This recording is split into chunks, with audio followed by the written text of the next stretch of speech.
Hi, I'm Saren. And I'm Ray. We're your Spider Baby hosts from To Know Her Is to Fear Her, a Spider-Woman podcast, as well as proud members of the collective. You're listening to Capes and Lunatics. Gimme, gimme. Hi, this is Phil, and I'm here to tell you all about the Capes and Lunatics Patreon. Don't miss out on our comic book creator interviews, including our monthly Chichester chats with comic book legend D.G. Chichester, superhero movie brackets in our search for the worst comic book movie of all time, and many, many more specials, all completely uncensored. Access starts for $3 a month, full video when you pledge $5 a month. Check out the link in our show notes or go to patreon.com/capesandlunatics. Hope to see you there. This is Luca Perich, and you're listening to the Capes and Lunatics podcast. The recording has started.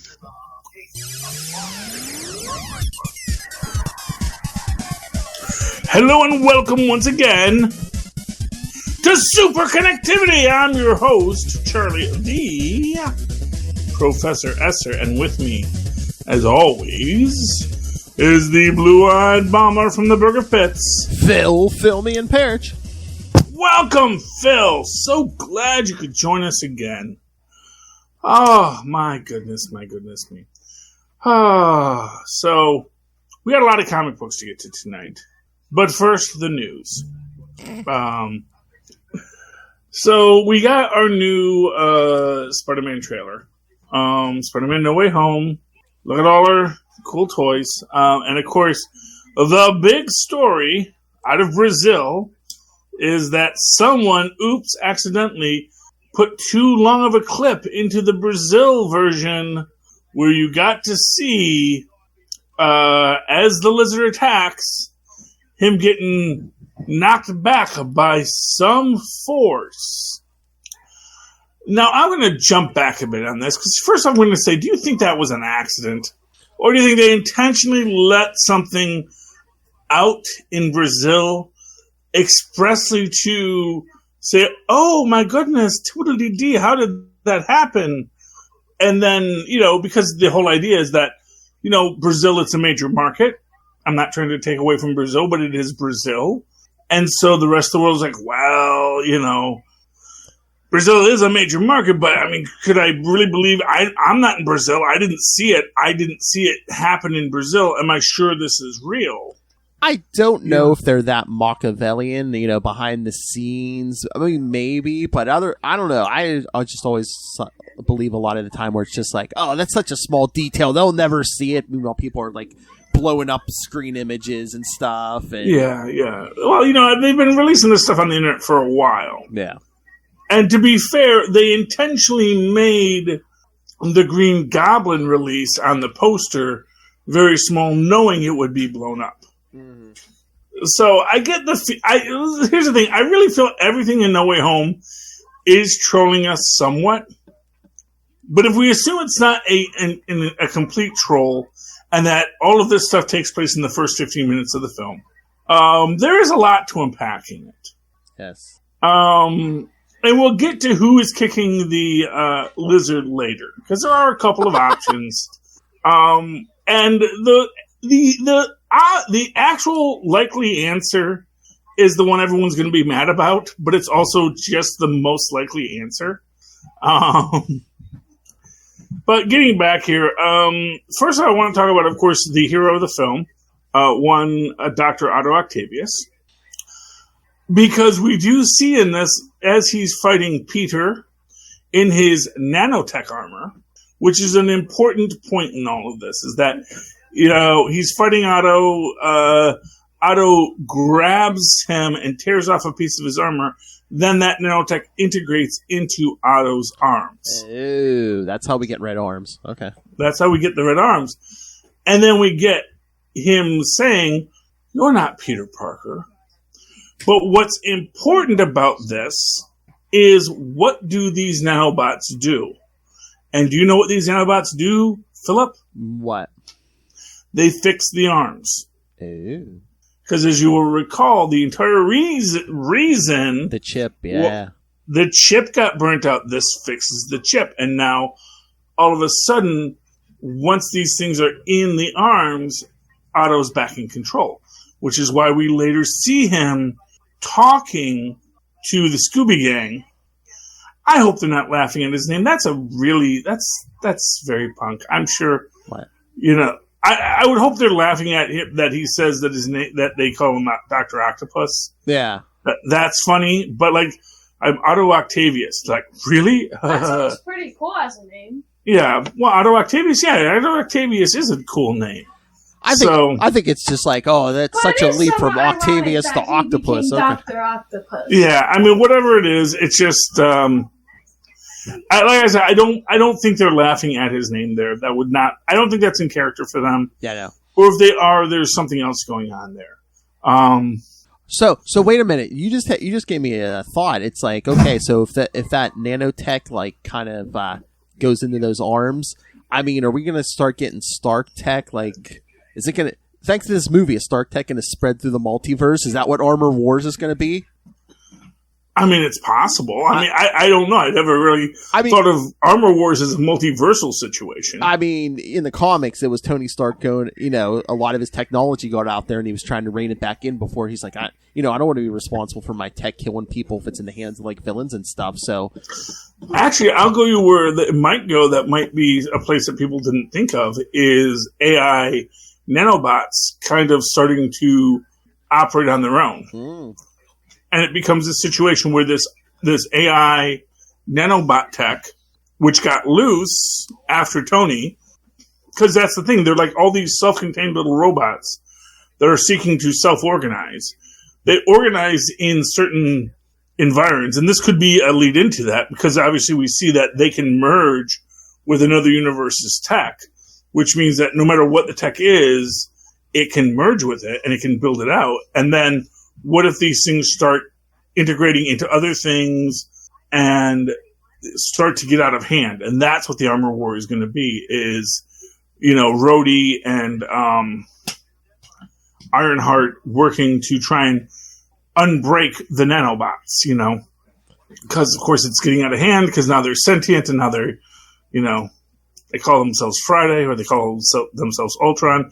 Maybe Ultron gets rebuilt in the whole thing. Again, there was a story in the early 2000s. One of Tony's armors became sentient. So, I mean, it could do, they could do something.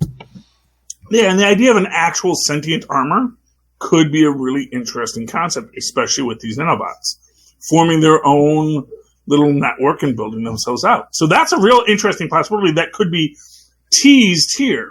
But as it is, I think there's going to be a lot of flashbacks in this movie. Mm-hmm. I think we are going to get Uncle Ben. Mm. To be fair, as much as, what's his name? Andrew Garfield has said he's not in it. So is, Nicholas Hammond. But for some reason we believe Nicholas Hammond when he says, no, they didn't even ask me. We don't believe, Andrew Garfield. And no one's even talking to Tom. Tom is just like, no one cares. But actually, I do think we will get more than one Spider-Man, and I think the Spider-Man we're going to get is Miles. Mm. And in fact, I actually think it is a strong possibility that Tom Holland could, quote-unquote, die in this, and then Miles Morales becomes the Spider-Man of the Sony universe, and maybe gets broken off into the Venomverse along with some other characters. Maybe that's how we get that split. Or maybe the other option is that Miles continues in the MCU verse as the Spider-Man, and then Tom Holland Ben Reilly clone shows up in the Sonyverse. Or it's just like, that Tom Holland version has to go into the Sonyverse, because it's like, okay, it's either that, or if you stay in the MCU, everyone's going to know you're Spider-Man. I mean, that could be a possibility. What happens next is going to be the question. We're watching you, Mephisto. We're watching it. Everyone's watching Mephisto. But yeah, it's an interesting concept. It's an interesting possibility. My more out there theories is that this could be where they introduced Cloak and Dagger. Oh, maybe. Because someone had pointed out that one of the license plates that there was it was like ASM 183, whatever it is. But like the actual Peter Parker 183 was a team up with Cloak and Dagger. And if you think about it, the Lizard jumping and then having someone come out of Cloak and kick him, that's a classic Cloak and Dagger move. They're out there, and there's this, which is one of those weird questions, like, could we trade these characters like Pokemon? So, like, okay, Sony, we're going to let you have our Cloak and Dagger that we built. We're going to give you a couple of these characters. You get to have them in your universe. We're going to take Peter or we're going to take Miles, and then you have whatever you're going to deal with next. I mean, I think if both parties agreed, they could pretty much do that if they want. They could do whatever. Well, yeah, we can do our trades, and that's the thing. Like, it could be that Marvel is willing to say you can have Peter. We would like to keep Miles. So let us keep Miles and the Prowler and Don Glover and whoever the Miles is going to be. And, you can have Peter and Venom and, Kraven, whatever you're going to do with him. Because we don't want him. He's not a good character. I don't know. I mean, I could see them training other characters, but I think if the MCU had their way, they'd want both Spider-Men, I would think. I think they'd want both Spider-Men. It's one of these things where they would want MCU would want everything. Oh, yeah. If they can't get everything, then they have to get strategic. Mm-hmm. And when they look at the characters and what stories they can tell next, Peter is great, but Miles, you can do a lot more with. Yeah. Miles has a lot more potential. But I mean, if you're looking at potential to build, which is, for what it's worth, what the MCU has always done, taking characters with potential and built them. But this isn't the 90s anymore either. Disney's playing from a position of strength. They don't want to make a deal. They're just like, okay, we'll just keep everything the way it is. Yeah, well, but what they can do, and this is where good old Ben Reilly comes in. Oh, yeah. They can do what Steve Gerber did with Howard the Duck. He died in that other universe. The one that died in that other universe was the clone. Oh, yeah. And now we have the real one, So that's the possibility that they could explore with that. That, we're going to build out they're going to let Sony build their Sonyverse with their things if they want to leave. And that's what it comes out. And here's what I'll tell you. I'll bet you they leave it somewhat ambiguous. In fact, it would not surprise me if we get. So here's another option for who's kicking Lizard. What if it's Ben Reilly clone? No. It is Ben Reilly clone kicking. Because Ben Reilly clone wakes up and we get this whole question of, I'm Peter. No, I'm Peter. No, I was the Peter who got switched. No, I'm the Peter that got switched. Oh, you know what they could do? If they do that, one of them goes back to the Sonyverse, one stays in the MCU. Exactly. And they never say which one is the original, so it's kind of like whichever one you want to believe is real one, the MCU one or the Sony one, you can believe whatever you want. But as far as, either one could be the real one. Exactly. And that's the point. Yeah. That is the point. So when you're looking for that sixth villain, think Jackal and think of a clone. Do you think Disney would let them do that, though? I mean, it looks exactly like sure. Spider-Man. It's like, would they be worried about them hurting the brand if Sony made bad moves with their Spider-Man, though? Well, no, because here's the thing, and this is something that, Tom Holland has mentioned, where he's talking, when it gets to be the end, because he's talking about the end of being Spider-Man. Yeah. So it gets me feeling that he feels that, whatever happens next, maybe it's not me, maybe it's Miles. Yeah. Because he actually called out Miles recently where he said, maybe it's time for Miles to rise up. And that could just be him trolling fans because, that's the whole thing. He got this reputation for spoiling stuff. Yeah. And then now he's like, I'm not going to spoil stuff. I'm just going to troll him, Well, that could be contract negotiation too. Yeah. But the idea is that, you know, they could have a split Tom Holland, and it's easy to work into the story. Mm-hmm. We don't even need a Gwen Stacy's clone to sleep with Norman Osborn. It's great. Although now that never happened, it was all hypnotism. It's canon now. Right, that's right. We were hypnotized the whole time. And, so it's good. I'm excited to see Otto working with them. Obviously, Otto also knows that they're ghosts. So basically, that I think is the real point of this, is that Otto understands things now that maybe the crazier ones don't. Also, very interesting in this is that Electro actually looks depowered in this. I just got a quick flash of him. Was he wearing the green and yellow? Well, he's wearing a suit, but he's also wearing all these battery packs. Oh. And it kind of looks like, rather than being a person generating electricity, he's kind of trying to recreate. It kind of looks like, my take on this is Electro who remembers he had these powers but doesn't have them now. And he's trying to build that as a tech-based thing.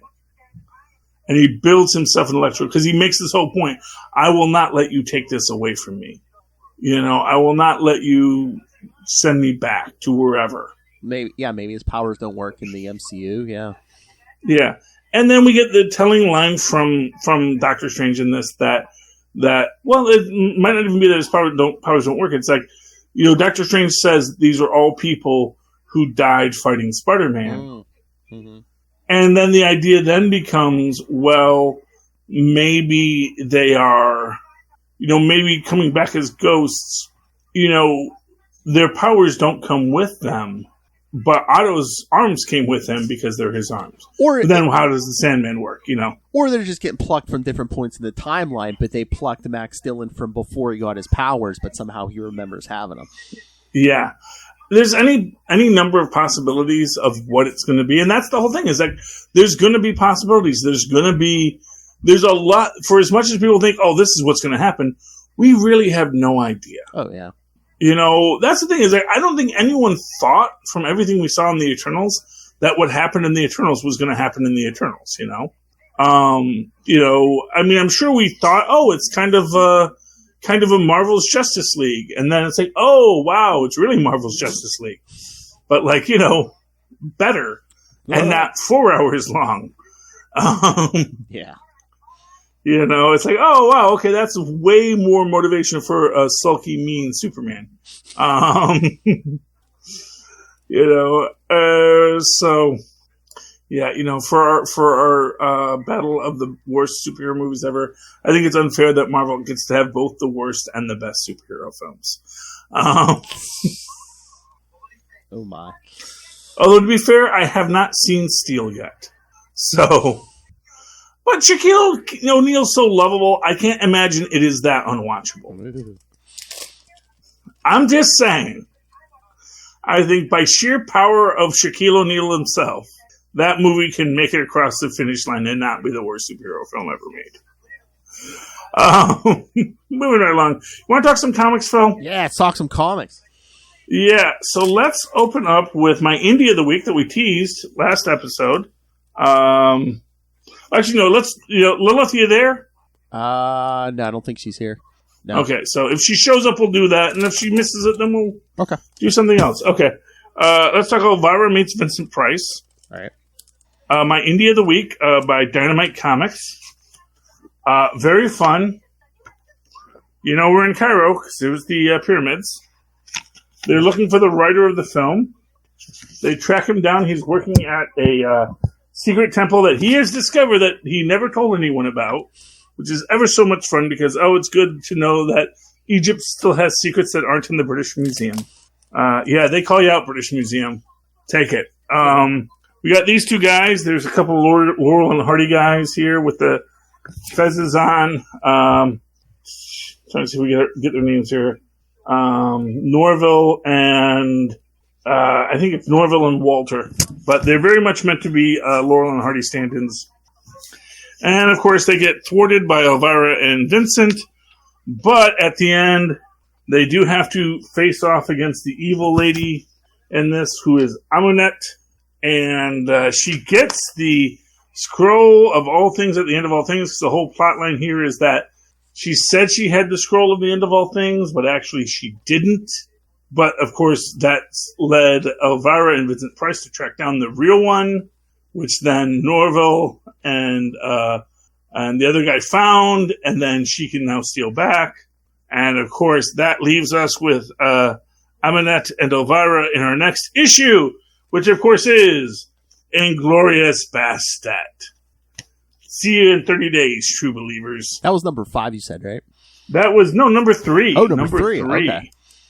Which is weird, because it seems like it should be number 5. I feel like I've been talking this much longer than 3 issues. Yeah, it must not be every month, yeah. Here we are. Okay. Do you have a book you want to talk? I thought you were going to jump to something else. Did you happen to read Amazing Spider-Man 78.BEY? Of course. Yeah, of course. Misty and Colleen Wing, yeah. Misty and Colleen Wing and the Beyond Corporation.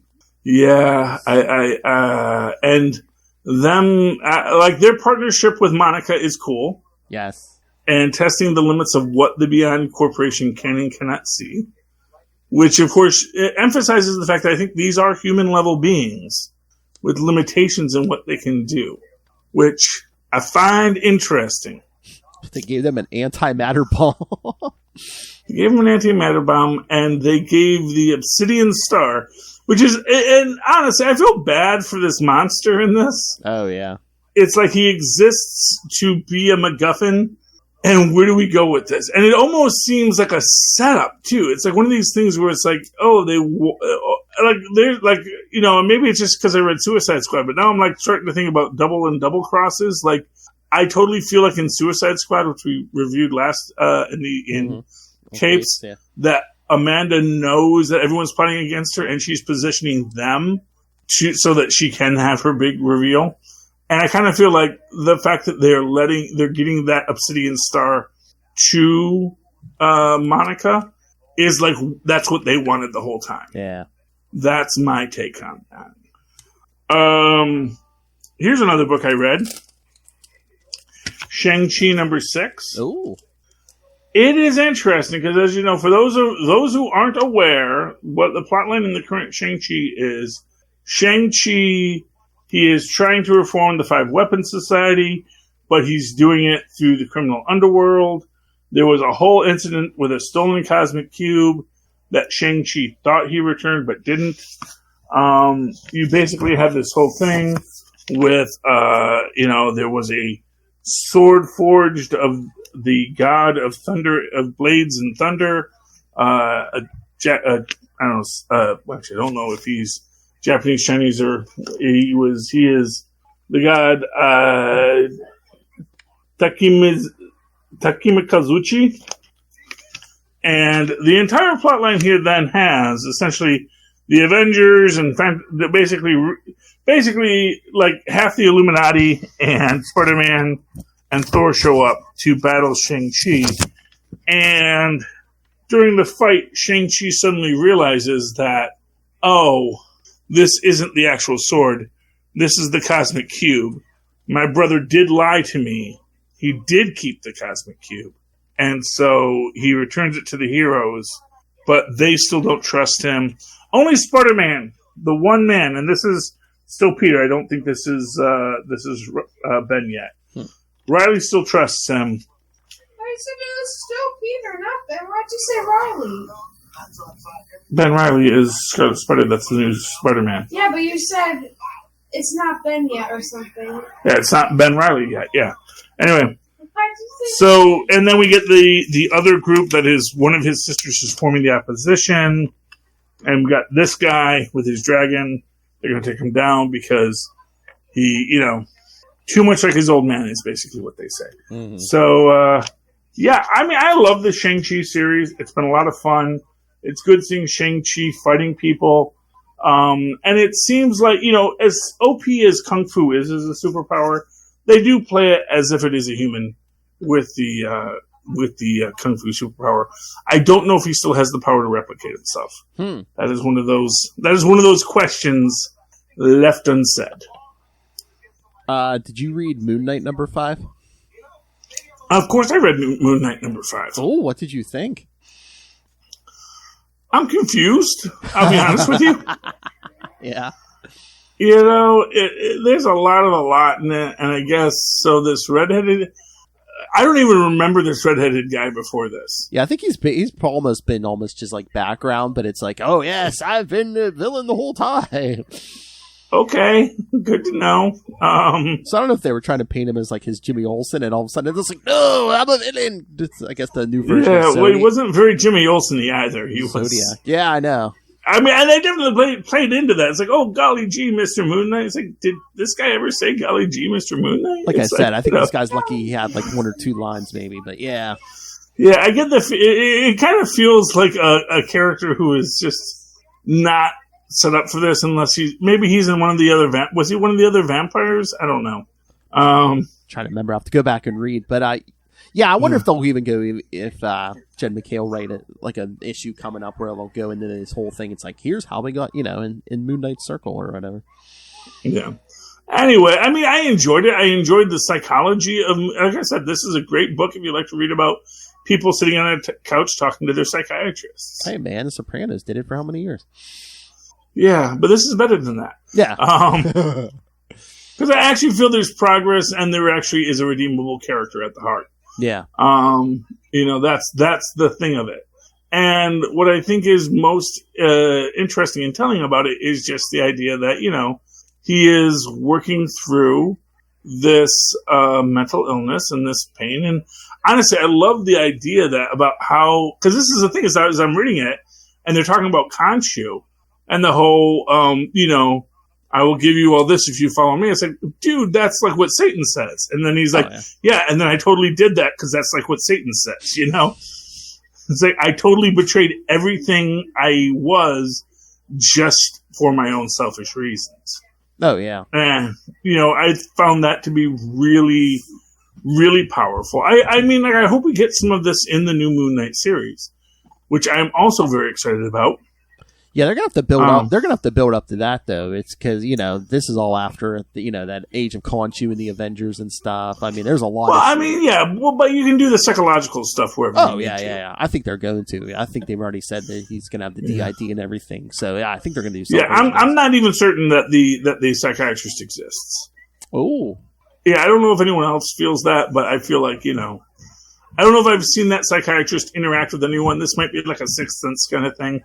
I mean, she's a character from Marvel Comics, but I mean, maybe this. Yeah. Okay, so if she's a real character, then maybe But again, maybe that's the ultimate trick. That's not Kafka, is it? No. It's Stern. Was it Andrea Sturman? Yeah, I think she was like. Yeah.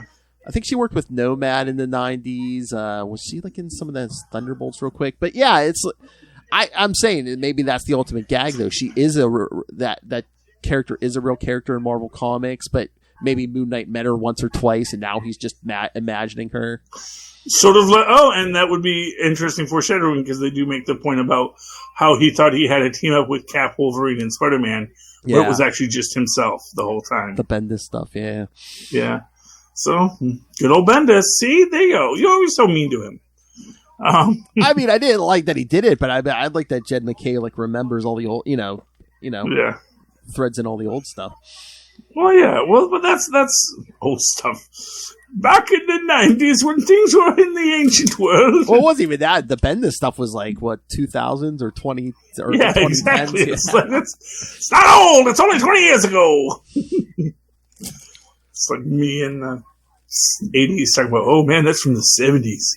That's ancient. Like Lil keeps reminding me the 90s weren't 10 years ago. I know. Oh gosh, you ask Luca about the aughts, and he'll be like, "You mean the early 21st century?" Oh yeah, he was born in 2013. Yeah. Oh, I know. Oh yeah, it's like wait, they had numbers before the tens. But anyway, yeah, no, I really like it. I really like what they're doing with it. I'm like I said, I'm not impressed by the villains so far, but that's minor because I kind of feel like the villains are just sort of props for that psychological deconstruction. Yeah, I wonder if something's coming because they did that for that other guy, and now they're doing this new version of Zodiac, and they both seem like dark versions of Moon Knight himself. So yeah. Yeah. Well, exactly, and I think that, and may even be, because that was actually that weird thing when they say it was the soldier, and just before that, Moon Knight describes himself as the soldier, and it's like, part of me is like, oh man, is this all happening in Moon Knight's head? Which would not be as cool, you know, but it's like, you know, that, oh, there was no soldier, there was no this, it's just, what's his name? It's just Mark beating himself up, literally and figuratively. Although it would be interesting to find out that these other ideas manifested themselves in this universe. That because of what occurred with Khonshu, now all of his, like, basically, you know, his head split open and all these parts came out. Oh yeah, so they got reality. You know, not dissimilar to what happened to Mike Murdoch, you know? Mm-hmm. Yeah. And just that idea of these beings coming to existence, you know, sort of fully formed, sprung from the head of Moon Knight. So, could be interesting, is what I'm saying. Here's a comic I read, Kang, number 4. Kang the Conqueror, leading into next issue is Kang the Conqueror, Milky Watch Time.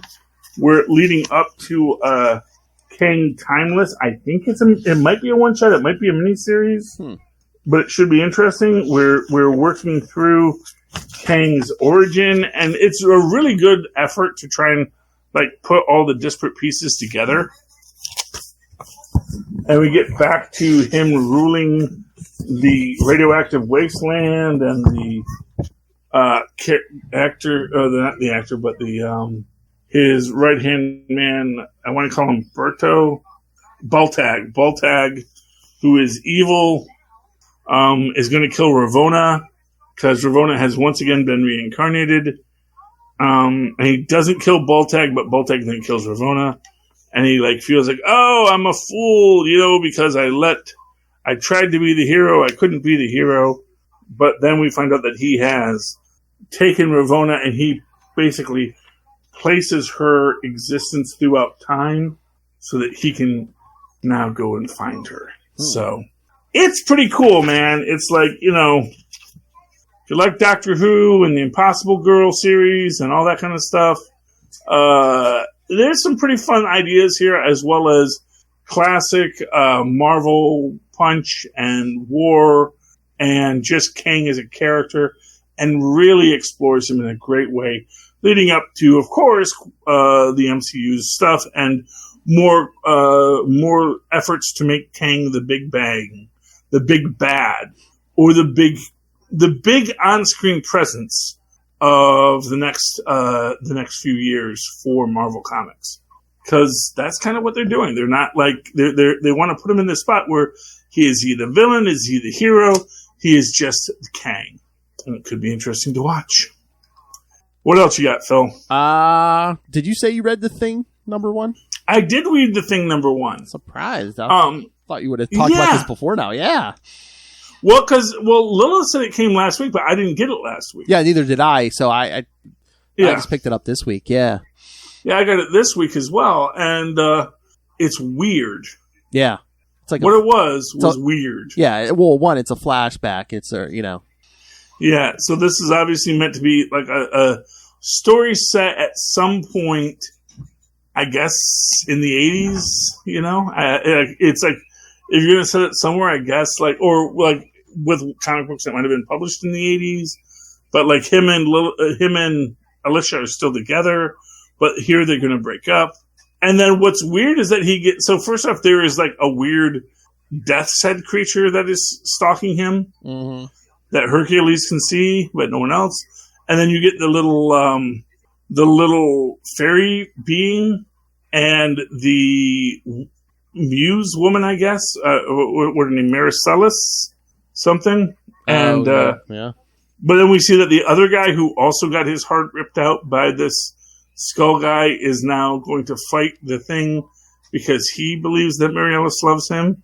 So it's clearly a setup. I'm interested to see where it goes, and I don't know where they'd go next after this. It's a very bold concept. You know, the whole dating app fairy kind of reminded me, and I can't remember her name, but remember the character it was in John Byrne's Hulk, was this being that would come in and would, kill you so that you could die happy, or something like that. Yeah, was it like Mercy or something? Was her name? Yeah, something like that. Yeah, and it kind of all reminds me of that. Yeah, that kind of trippy extra dimensional being just randomly showing up, and because after she does, he goes to sleep and has like that weird vision of like that dead Celestial and Galactus, and and we see that creature that's been stalking him and does to him what he did to the other guy, who eventually becomes the guy who we see him fighting next episode.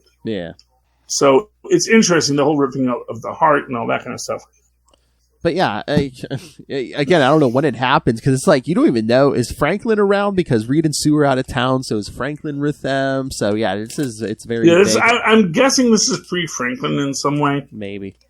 Because they're off talking to the Russians for some reason. So this might be early on in their relationship. I'm guessing this is supposed to be somewhat early in the Fantastic Four's tenure. Yeah, I mean, because Ben and Alicia aren't married. They're in the Baxter building. Yeah, I get the feeling like the tech is meant to look like that 60s tech. Yeah, but be a little more updated. And we did get a quick appearance by Willie Lumpkin. Good old Willie Lumpkin, yeah. So we know he's alive and well, so that's good. Mm-hmm. Okay. Anything else you want to talk about tonight, Phil? No, I think I'm good. I think we're good too, and this is a good time to cut it off, and a good time to let people know how they can support us, how they can reach out to us, how they can help Superconnectivity and the Capes and Lunatics family grow. You can always find all of our social media and our YouTube channel. Please subscribe there. Our Patreon, most importantly, you can please support us there if you can. Once again, we're on our own, paying for this out of our own pocket. Or merchandise, you can pick up cups, t-shirts, phone cases, all of that. Everything, Capes and Lunatics and Capes and Lunatics Sidekicks. You can find it at Linktree, linktr.ee/Capes and Lunatics. And if you want to talk to anybody on the team, just email us, capesandlunatics@gmail.com, or call the voicemail, 614-382-2737. That's 614-38-CAPES. All right, and if you'd like to write to me in the old-fashioned email way, the way our mothers and fathers once did, do so at superconnectivityblog@gmail.com. That's superconnectivityblog, all one word, @gmail.com. And of course, follow me on the Twitter as I live tweet things when I feel like it at Charlie Esser. That's CharlieEsser. Look for the 2 E's in the middle. For quality. Bing! Thank you, Maz. All right, kids, that has been another episode, and there's the music to let us know that it's done. So why don't you go home, think about all you've done and all you've read, read some more, and then figure out how it all connects together. We'll talk about it again next week here on Super Connectivity. Good night. Good night.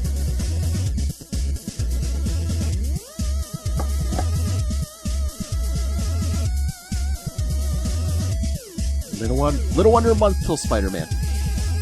Ah, yes. Good music, though.